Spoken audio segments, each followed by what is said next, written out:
I'll begin by congratulating Florida State.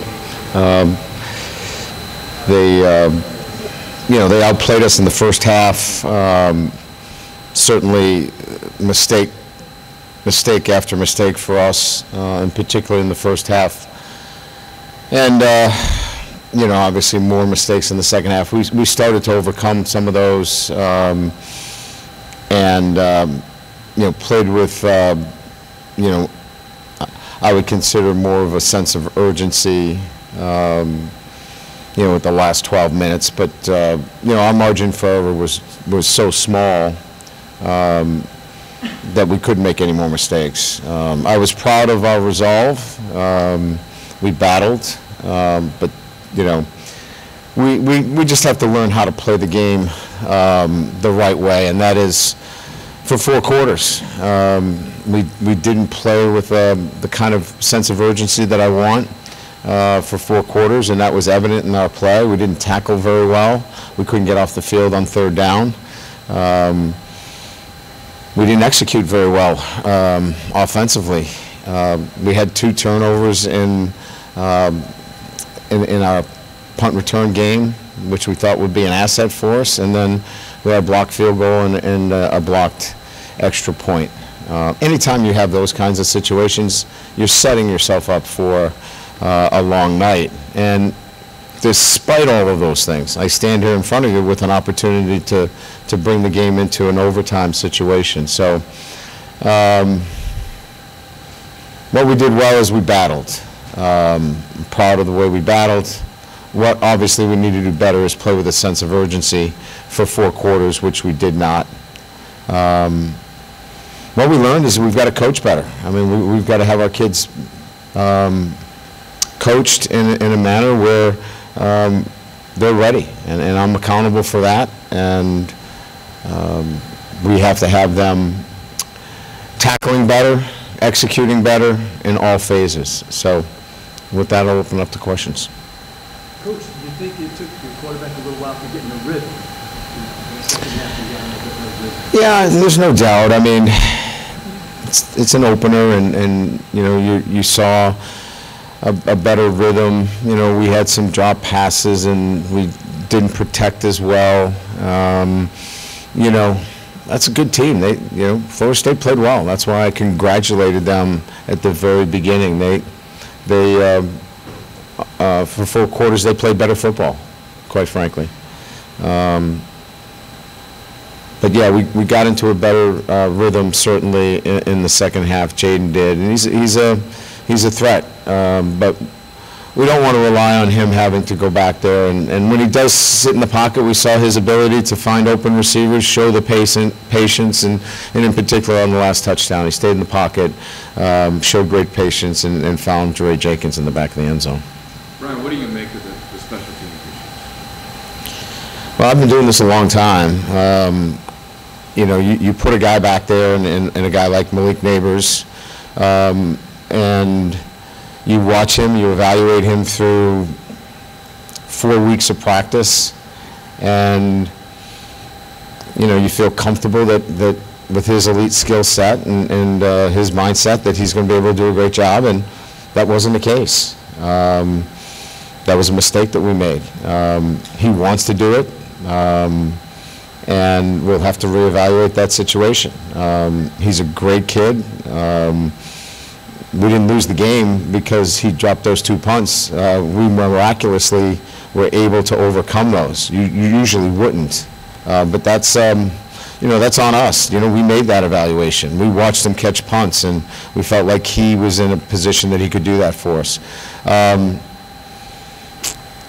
As it relates to the field goal, it came from the same left side. We made an adjustment after the field goal and made a switch in personnel, and that didn't work either. That's us. We have to do a better job coaching. When you talk about those mistakes, is that something you saw through camp and maybe expected to some extent, or was it a surprise? I guess it's so wild. No, we felt like we could get off the field on 3rd down. We thought we would tackle better, but you don't go through camp tackling at the level that you're trying to tackle the quarterback here at Florida State is very difficult, and we had a hard time getting him on the ground, quite frankly. And we have some pretty good players that couldn't get him on the ground. But we didn't tackle very well. We didn't communicate as effectively as we needed to on the back end of our defense. And again, that's coaching and that's execution. And we're all in this together, players and coaches alike. We have to go back tomorrow and go back to work and get better at those things. But no, we didn't go through camp and go, wow, we are who we are. We have all these holes. We didn't expect a lot of the mistakes that we saw out there today. But as coaches, we have to be critical of ourselves and look at our evaluation and say that we're part of this as well, and we've got to do a better job coaching. No, that's a knee that he'll get an MRI first thing in the morning. Brian, did you give any thought to a two-point conversion there at the end, especially given some of the protection issues you guys had? For a slight moment, but felt like in that situation that it was the prudent and percentage-wise that we were going to be able to execute it. What did you see in the offensive line, and did that limit play calling throughout the game at all? Well, I mean, I think their front is very good. They brought a lot of pressure. Their defensive ends were a challenge, for a true freshman and our right tackle. They battled. Like I said, I mean, we were in a position to, play much better, I think, as they settled in. It's a first game situation. I'll have to look at the film and give you a better evaluation. You mentioned the lack of communication on the back end. There's so many different guys who never played in the game.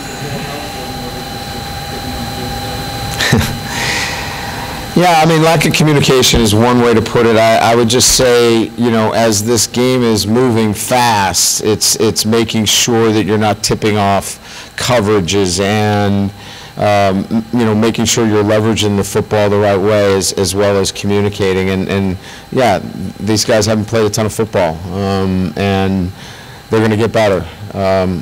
Look, I'm not here to, say we take any solace in a loss. That's not why I'm here at LSU, to learn about great lessons in losses. But the reality of it is we've got some learning to do.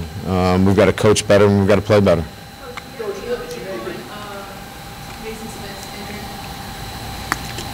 I just said that he'll have a MRI in the morning. Coach, what did you make of Keyshawn Butte's play? Was something just kind of off there tonight with him? I think it's like anything else. Here's a great player trying to make plays, maybe trying to do a little too much, try to catch the ball before he had it. And I wouldn't read too much into it. I think he learned tonight that, he's just got to let the game come to him. There's going to be some nights where, he doesn't get all the balls. There's so much, that young man has so many, so much on his shoulders. We just got to get to him and tell him to let the game come to him. He's going to get his catches and not to press as much. Do you expect them such a heavy quarterback run game? Oh yeah, I mean, we knew he was part of their offensive structure runs through him. I was talking about your quarterback. Oh, my quarterback. Run that much in the game. No, well, as I said earlier,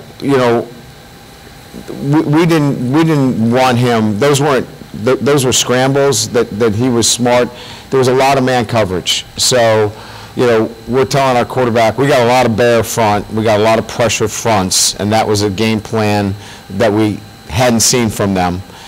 And, if he didn't feel like there was somebody open, that's the dimension that he brings, and that's running the football. So that's the one thing you're going to give up if you got guys turning their back and running, and we took advantage of that. Coach has time for 2 more questions. Did you get a glimpse of what the offense could be? When it was clicking and the ball was getting up fast, did you feel like that's what I saw a lot of? Yeah, certainly. And again, I'm not here to, we're not happy with the outcome. We have to play better. We've got to coach better. But I'm proud of the way our guys competed, and there's going to be good days for this football team. But they've got to recognize, and our coaches have to recognize, we've got to put them in good positions, and we've got to play with a sense of urgency. We saw when we played with a sense of urgency, we came up with big stops, and we answered every score, and I think the tempo of the offense improved. Players look comfortable out there. We ran the ball, you know, in tough areas when we needed to. That's good football, and we did't have enough of that. Leah, you got the last one. Go ahead. Go ahead. Defense seemed to struggle to stop, to make stops on third down. I think at one point FSU had converted 6 of 7 third downs. What was like kind of the reason for that? If I could give you one particular reason that we could have, you know, settled into, we would have made even more adjustments. It was a variety of things. Most of it had to do with their quarterback improvising. We had him dead to right on 2 or 3 occasions. We didn't get him on the ground, quite frankly. And when you don't get that kid on the ground, he makes some really good impromptu plays. And you know, sometimes we weren't down in coverage, you know, close enough on body. But by and large, not getting off the field, you know, was a major factor in tonight's game, no doubt. Thank you, Coach. All right, thank you.